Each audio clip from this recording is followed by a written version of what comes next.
All right, how's everyone doing? I am Rich CELENZA. Thanks for checking out the Rich CELENZA show. So, what I want to talk about today is, do you buy stupid things?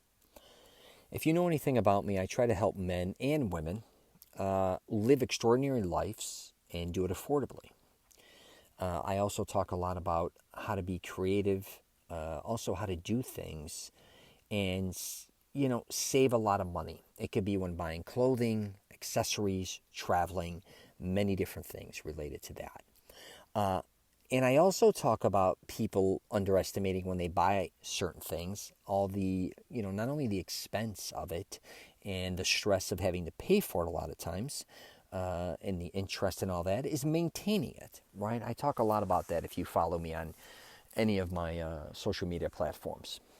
And what I want to get into today is like, do you buy stupid things? Now, when I say stupid things, I don't want to make it sound like what you're buying is stupid by any means, because most of the time, when you're buying things, you want those things and you think you need those things for one reason or another. And I'm not talking about investments here, so we're clear. These are just things you may want to buy for. It could be for yourself, for your house, for your kids.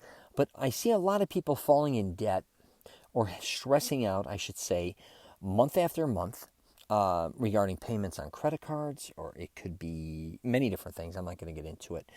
Even paying their mortgage or their car payments and all that. But if you walk in their garage, right, it's full. They have hundreds of things in there, just like dead inventory. You go in their closets, dead inventory. You walk through their house or their apartment, it's loaded with stuff, loaded. But they're scrounging to pay their credit cards. Not only are they scrounging to pay their credit cards, they're still out there buying more things. Now, again, when I say stupid things, I don't want to say devalue what you buy. But when I say that, I mean, are you kind of being naive, I guess you could say. And, I do think also people do buy a lot of stupid things. Let's not, things that aren't going to, a lot of things they buy are going to be worth nothing. They pay a lot of money. If anything, they're being devalued. They're going to be worth a lot less than what you paid for them. Go to a garage sale. Let's just sum it up that way.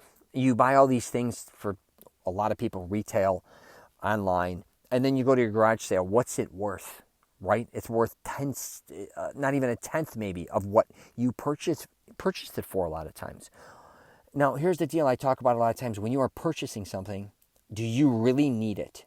I always tell people, that's what you really have to think about. Do you really need it? Because I think a lot of times, and I'll just, it could be back to the garage or even a woman buying things, or I don't want to classify anybody. It doesn't matter if it's fashion. I don't care if you're buying stuff for your landscaping or whatever the case may be.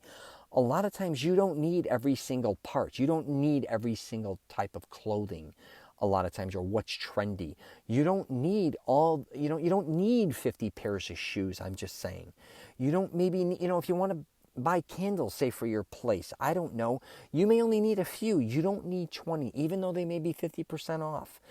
You may be buying way too many toys for your children that they don't even play with, most of them. I mean, if you look at a lot of that, you go in a lot of people's homes with their kids and stuff, they have an overabundance of things, again, and their kids usually are only on their phone like anyone else, or maybe playing a video game. Are you buying things that make yourself feel good, to make them feel better? Or because I think a lot of times we just buy things for others too, thinking that's what they want, when a lot of times it's not what they want. Then we end up buying it and just kind of pissing money away. I just did I went to a big family get together, and we were looking at gifts to give somebody, my uncle who turned 90 years old. And I hit his grandson up and I said, "What does my uncle want? What does he love?"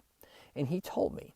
And me and my mother looked at each other, and I'm like, "Wow, that's really cheap." And my mom's like, "Well, we got to maybe get him something else and get him this and that." I said, "Mom, he just told us what he wanted and what he loves. It doesn't matter if it's $20 or $500.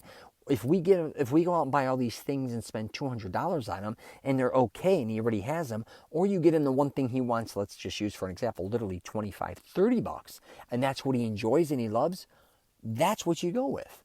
And maybe you're somebody out there too. More is not always better, but I think we've been programmed to buy things, again, makes us feel better, but again, go look at your lifestyle a lot of times. Now, if you have money to burn, buy anything you want or do whatever the hell you want. But you may want to start really looking at what you're buying and what is the true value that is bringing to your life. Because I also think we keep buying all these little small stupid things week after week or month after month. And you may want something bigger, but you never get it because you're pissing all your money away week after week, month after month, year after year. So, again, are you spending money on stupid shit? I'd say a lot of people are. I'm just saying. So I just want to do a podcast because next time you're out looking, I don't care if you're in the mall, a big box mall, curbside, a boutique. I don't care if you're at Home Depot, you're, all these different places. You want to get new gadgets. You want all these new technologies. Do you need, all these different types of things? Do you really need it?